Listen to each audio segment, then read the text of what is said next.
잘 오셨습니다. 인사하시겠습니다. 여러분 주보에 보시면 또래순, 교구순, 순모임 현황 밑에 이제 성경 공부 강의 제목이 나와 있습니다. 이미 우리가 교리를 공부했기 때문에. 근데 정말 교리를 공부한다는 것은 대단히 중요한 거거든요. 우리가 무엇을 믿느냐, 그냥 교회만 왔다 갔다 하는 것이 아니고요.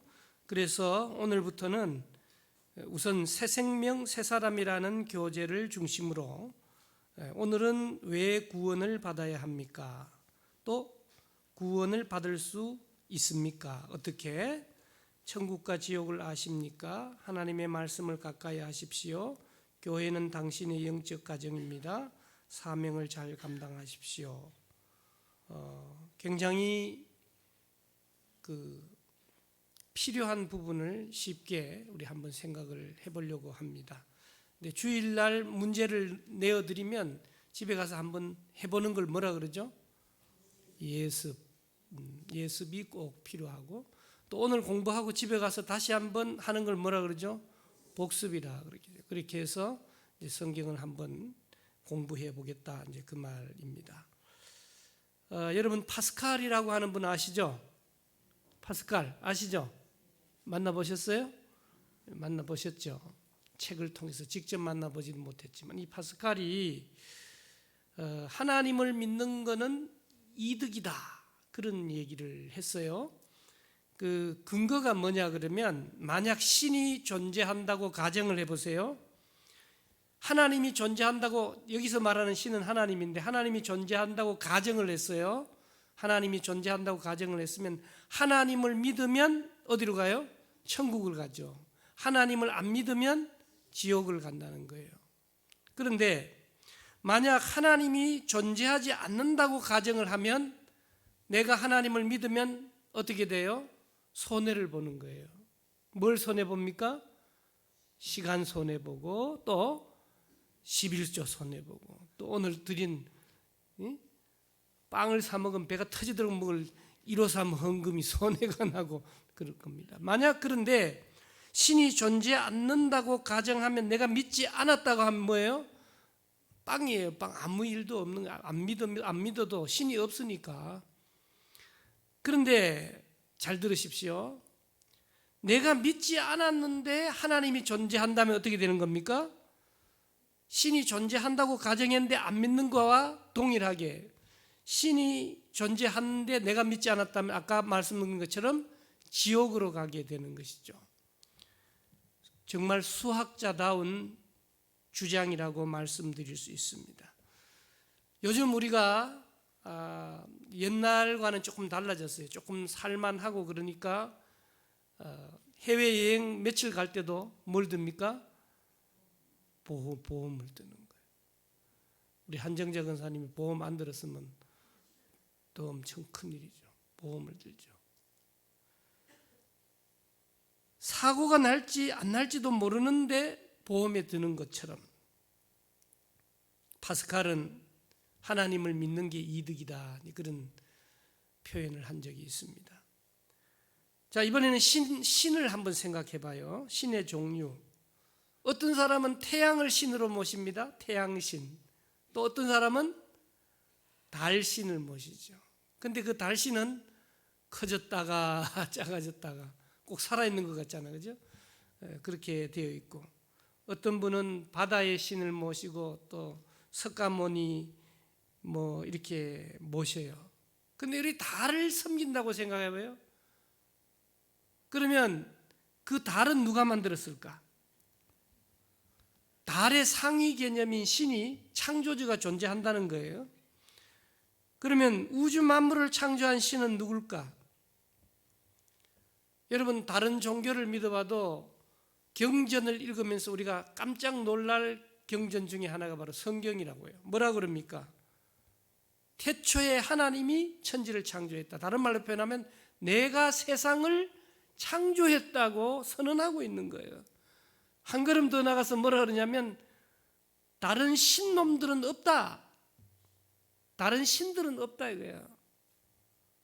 내가 유일신이라고 강조하고 말씀하고 있는 것이 성경이다라고 하는 사실입니다. 모든 종교는요, 다른 종교를 인정해야 돼요. 인정하고 있어요. 그래서 불교와 천주교도 왔다 갔다 합니다. 석가탄신이나 신부님이 또 그 뭐예요? 성탄절날 천주교의 중림이 왔다 갔다 서로 교류하고 그렇게 합니다. 그러나 유독 기독교만 타종교를 인정하지 않는 거예요. 종교는 종교인지 모르지만 우리는 종교가 아니라고 얘기하면서 배타적입니다. 그러다 보니까 오늘 우리가 핍박을 받게 되고, 지금 세계에서도 에서와 야곱의 후손들을 통하여 끊임없이 기독교와 이슬람 또 그 외의 종교가 전쟁을 하고 있게 되는 것을 우리는 보죠. 성경은 역사적으로도 신뢰할 만하죠. 성경에 기록된 내용들 때로는 소름 끼치도록 놀라운 사실이다 그 말이에요. 이집트 병사들이 이스라엘 백성들을 쫓아가서 갈라진 바다 이름이 뭐예요? 홍해다. 홍해. 이스라엘을 가시면 텔아비브를 중심으로 해서 쭉 북쪽으로 올라가면서 왼쪽이 지중해잖아요. 지중해. 그 다음 오른쪽 요르단과 붙어있는 위에가 갈릴리 호수. 엄청 크거든요. 그러니까 바다라 그러지.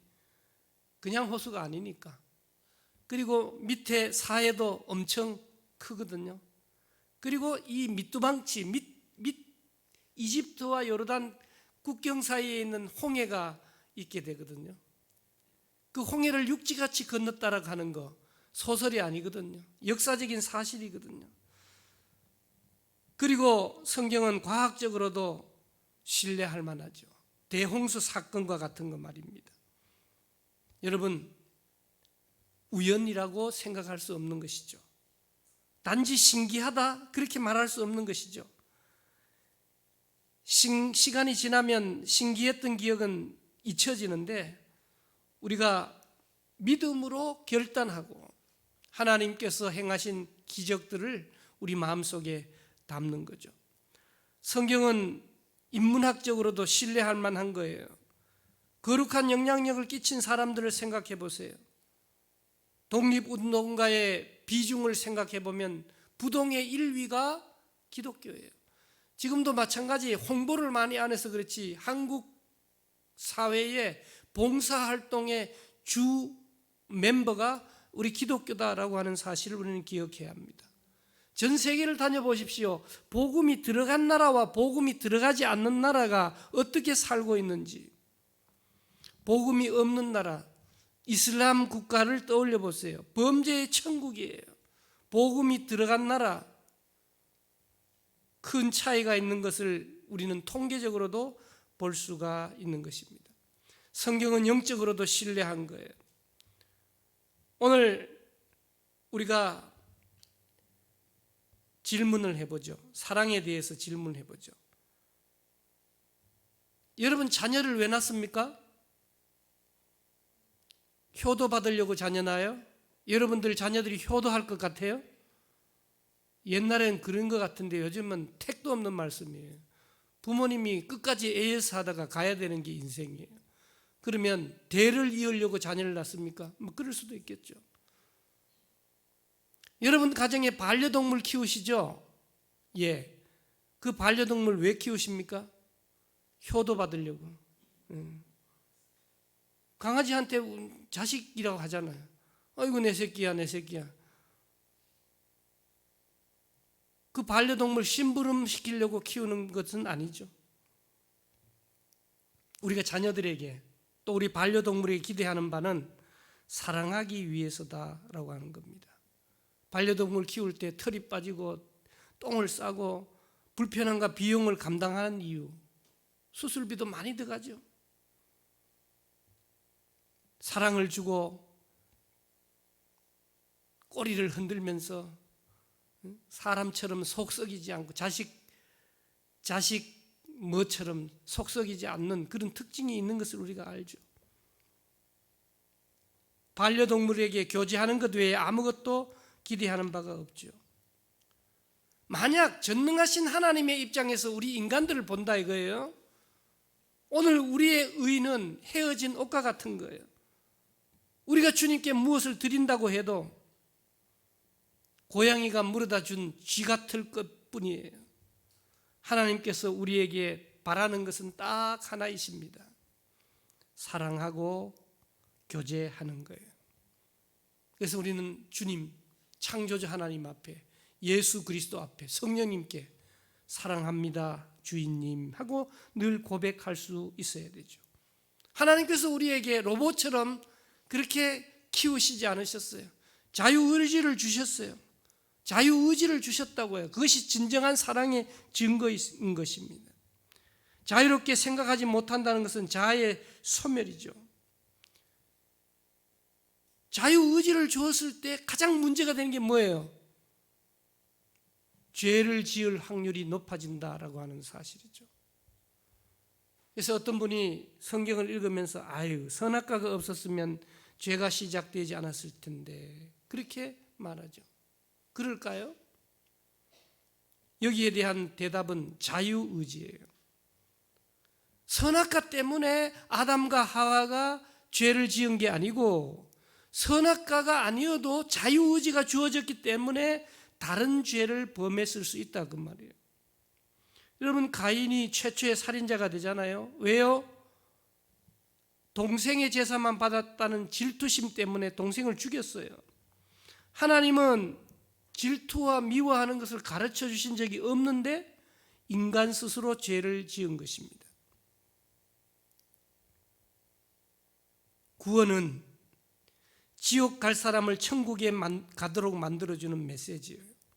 복음은 구원에 이르게 하는 정보다 지옥은 죄 지은 사람이 가는 곳이고 성경이 이야기하는 죄의 정의가 뭐예요?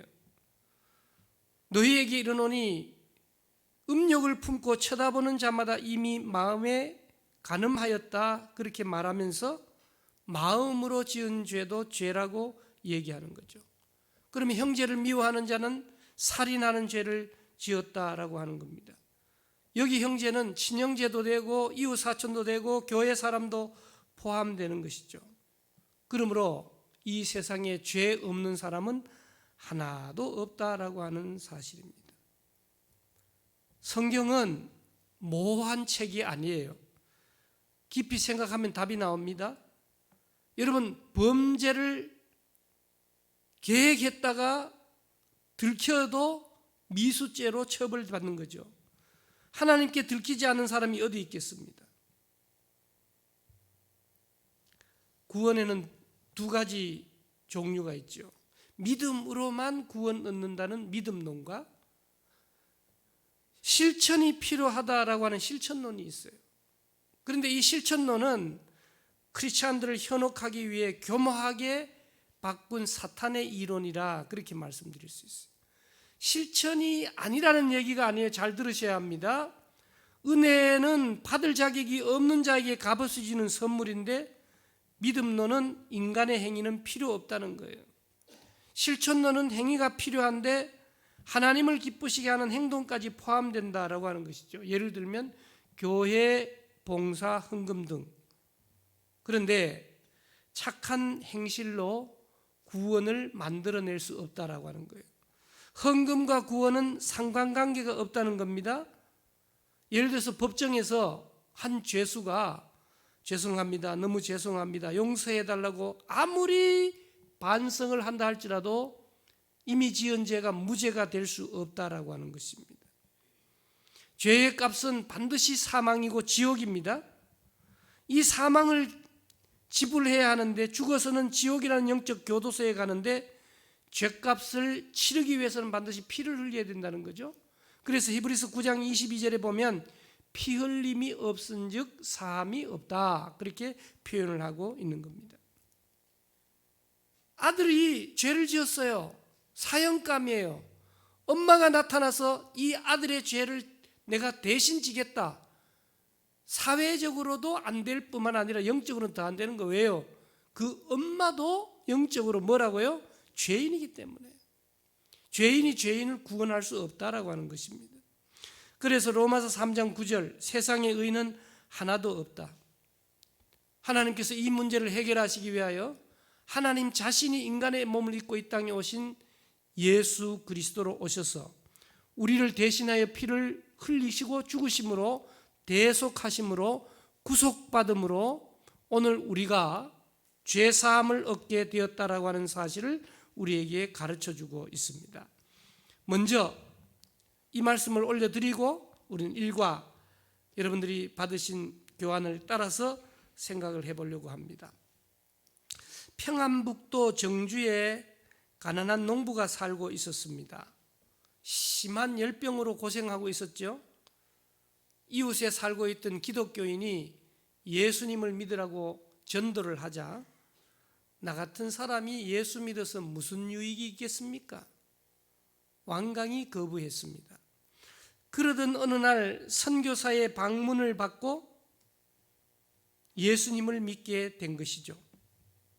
열병은 씻은 듯이 나았고 이 농부의 아들이 우리가 잘 아는 연세대 총장이었던 백낙준 박사였다라고 하는 이야기입니다. 여러분, 믿음은 위력이 있습니다. 예수님은 우리를 이렇게 바꾸실 수 있습니다. 기대를 가지고 오늘부터 다시 한번 하나님의 말씀 안으로 들어가 봅시다. 빌립보서 4장 13절은 이렇게 얘기하죠. 내게 능력 주시는 자 안에서 내가 모든 것을 할 수 있다. 스스로 모든 것을 할 수 있다라고 하는 표현은 자신감이에요. 자신감만으로 모든 일을 할 수 있는 게 아니에요. 내 속에서 역사하시는 하나님의 능력으로 모든 일을 할 수 있다. 다른 말로 표현하면 나는 아무것도 할 수 없는데 내 속에서 역사하시는 하나님의 능력으로 무엇이든지 할 수 있는 저와 여러분들이 되신 줄로 믿습니다. 그럼 우리가 왜 구원을 받아야 합니까? 첫째는 우리가 의인이 아니다라고 하는 사실이에요. 먼저 구원이라는 말을 가장 쉽게 표현하는 건 뭐냐? 물에 빠져가는 사람이 죽어가는 사람을 건져내는 것이 구원이다. 그렇게 표현해 봅시다. 우리는 물에 빠진 것이 아니고 어디에 빠진 겁니까? 죄에 빠져 죽어가는 사람을 건져내는 것을 구원이라고 얘기합시다. 의인이 무엇이에요? 악이 없는 사람은 아무도 없습니다. 나쁜 마음, 나쁜 행동을 얘기하는 것이죠. 아까 말씀드린 대로 형제를 보고 미워하기만 해도 그 다음에 음욕을 품기만 해도 죄인이라고 얘기하지 않습니까? 그러므로 우리는 이 시간 대답해야 돼요. 당신은 의인입니까? 죄인입니까? 예, 나는 죄인입니다. 그렇게 답해야 됩니다. 성경은 우리에게 이렇게 말씀하고 있죠. 로마서 3장 10절에 보면 기록된 바 의인은 없나니 하나도 없다. 그런데 우리가 사는 이 세상에 착한 일을 했다는 보도는 자주 나오진 않지만 가끔씩 나오잖아요. 그런데 잘 뒤집어 보면 착한 사람 같지만 다 죽을 수밖에 없는 죄인이다라고 하는 사실이죠. 우리는 의인이 아니기 때문에 구원을 받아야 합니다. 두 번째는 좀 더 구체적으로 얘기하면 우리가 죄인이기 때문에 구원을 받아야 된다라고 하는 사실입니다. 이 세상에서 죄를 지으면 어떻게 되죠? 형벌을 받게 되는 것이죠. 죄를 고소고발하지 않을 때, 죄가 성립이 안 될 때, 죄를 인지하지 않을 때, 여러분들 죄를 한번 지어보십시오. 죄를 지으면 제일 먼저 모시고 가는 데가 어디냐면 경찰서 안 갑니다. 경찰서 다 뒤로 오면 경찰서 너무 복잡해서 안 되니까 그 밑에 어디로 가요? 어디로 간지도 몰라요? 동사무소로 가 그러면 안 돼요. 파출소로 가야 돼요. 파출소.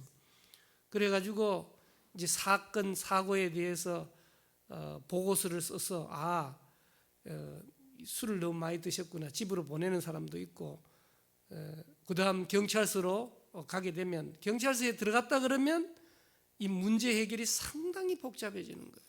그러니까 여러분들이 혹시 싸우고 뭐 하더라도 파출소에 가서 갈 때까지는 좀 서로 화해하고 미안하다 그러고 끝내야지 경찰서로 가자!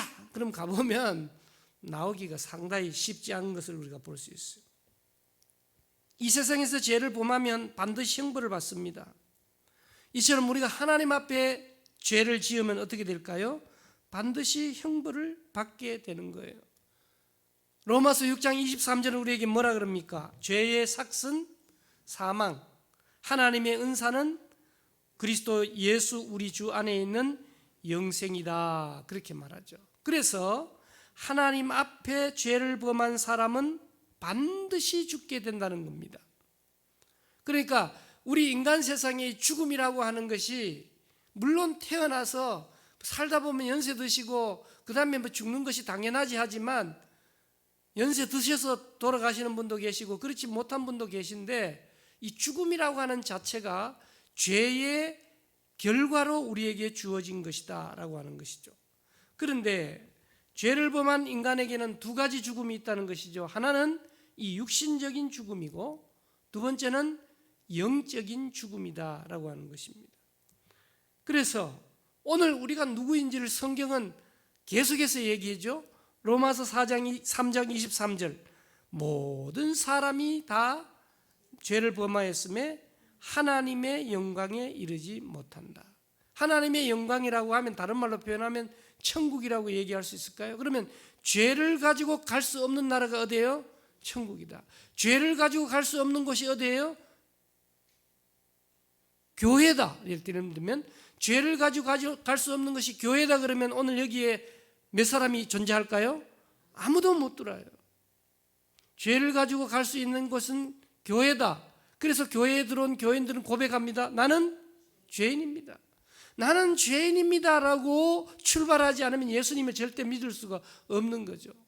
그런데 그 죄를 계속해서 가지고 천국에 갈 수는 없습니다. 하나님의 영광에 이르지 못한다 그래서 우리는 의인이 아니고 죄인이기 때문에 이 죄 문제를 해결해야 천국을 가는데 이 죄 문제를 해결하는 방법이 무엇입니까? 죄는 크게 두 가지라고 말씀드릴 수 있어요. 하나는 세상에 대해서 짓는 죄, 세상적인 죄라 그럴까요? 다른 하나는 하나님에 대해서 짓는 죄, 그걸 영적인 죄라고 얘기해 봅시다. 우리의 구원과 관계에 있는 것은 바로 영적인 죄라고 얘기할 수 있어요. 물론 세상적인 죄도 죄가 될 수 있겠지만 세상적인 죄하고는 다르게 우리가 천국과 지옥을 구분해버리는 죄는 이 영적인 죄다라고 하는 사실이죠.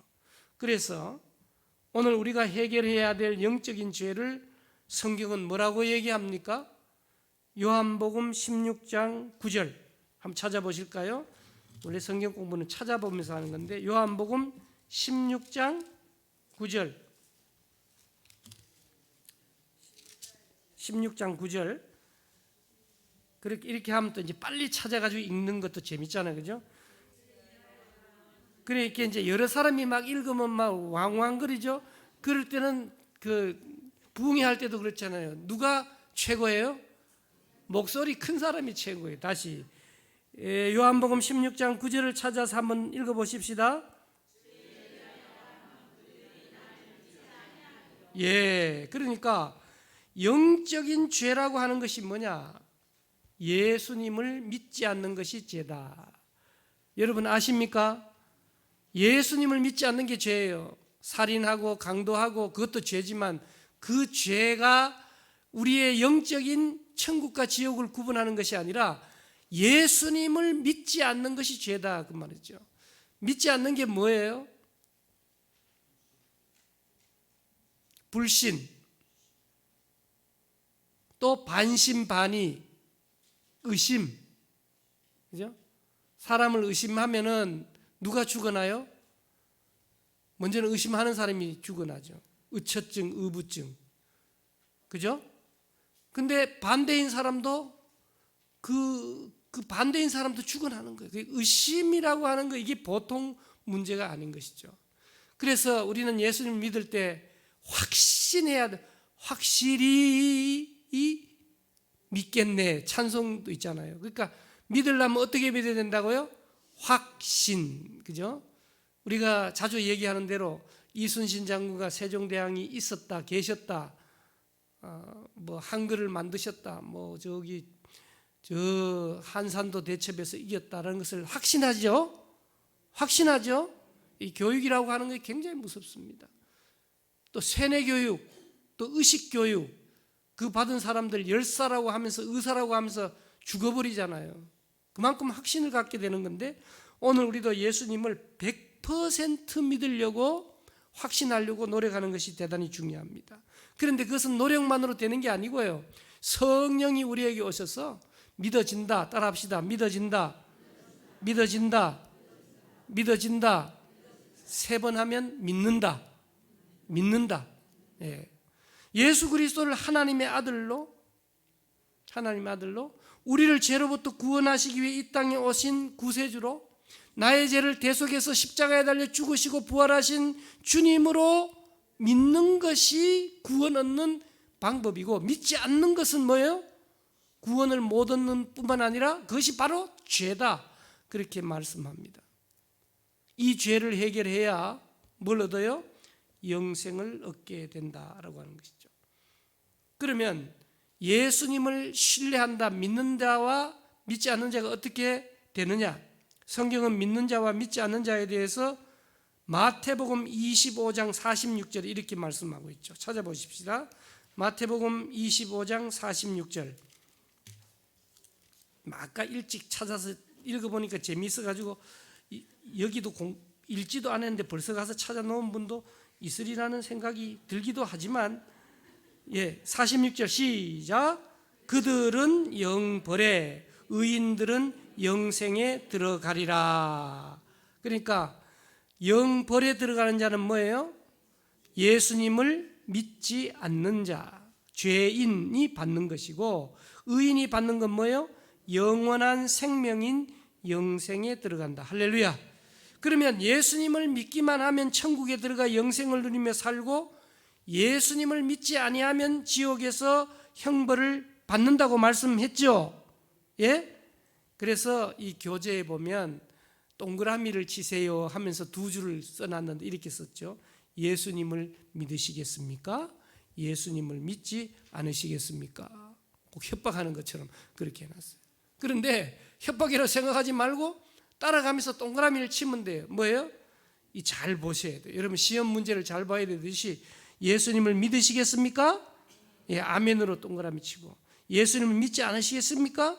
그러면 동그라미 치지 말고 꽃게표로, 가위표로 확 그려서 넘어가는 거죠. 자, 그러면 여러분의 이름을 넣어보고 소리를 내어 따라오십시오 그랬어요. 주보 한번 보시고, 또 여러분들 가진 교재도 있으니까 한번 보시기 바랍니다. 자, 같이 읽겠습니다. 자기 이름 넣는 거예요. 자, 3번입니다. 시작. 나 권희영은 지금부터 예수님을 나의 구주로 영접하고 하나님의 자녀가 되기로 결정한다.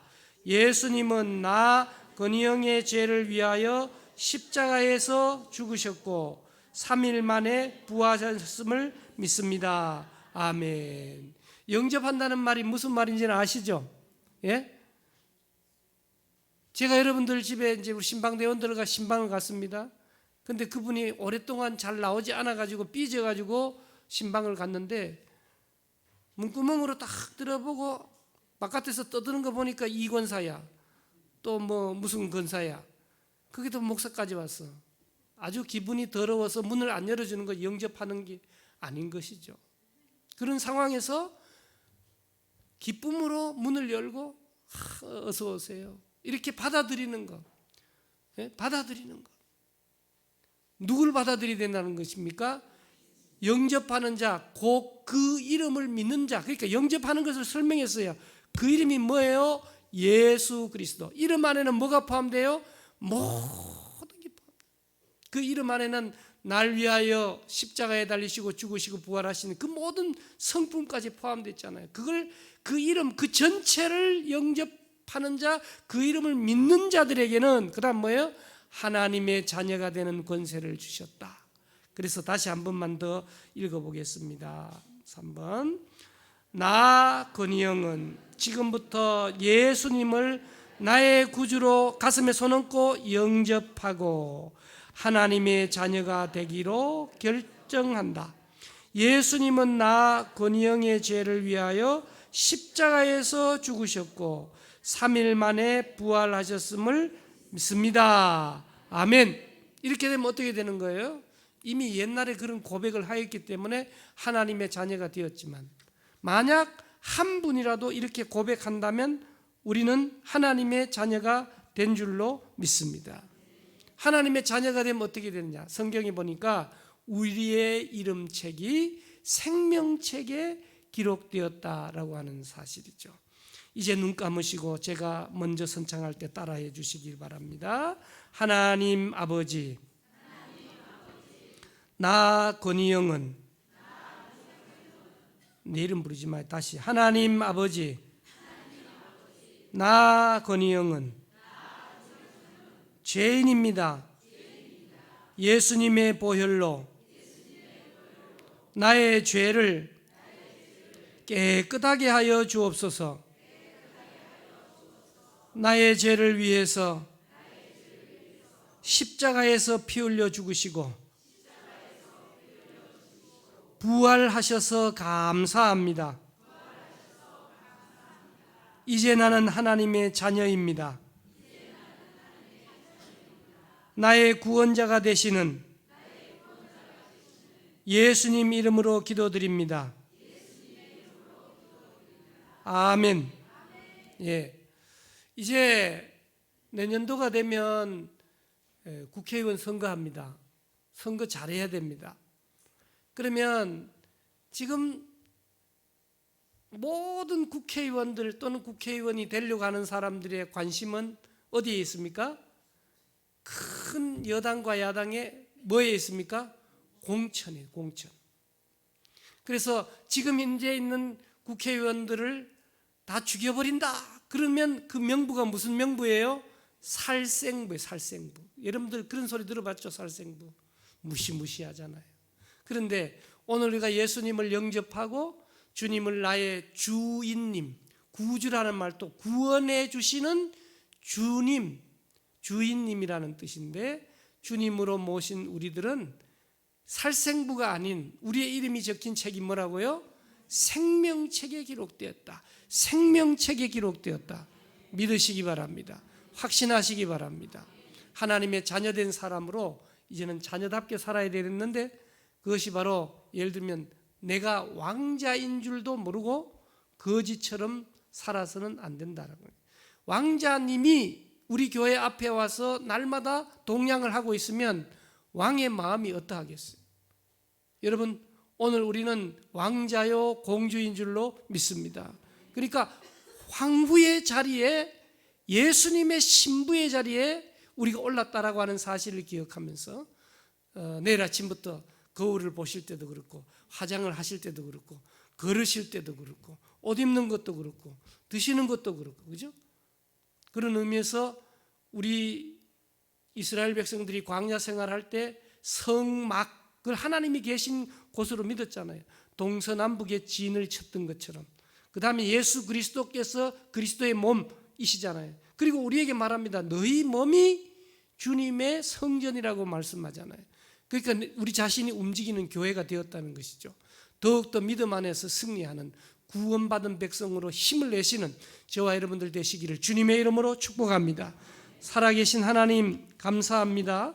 오늘 저녁에도 왜 구원을 받아야 합니까? 의인이 아니기 때문입니다. 죄인이기 때문에 구원받아야 합니다. 우리는 영적인 하나님을 믿지 않는 죄를 지었습니다. 믿는 자는 영생으로, 믿지 않는 자는 영벌로 들어간다 하였습니다.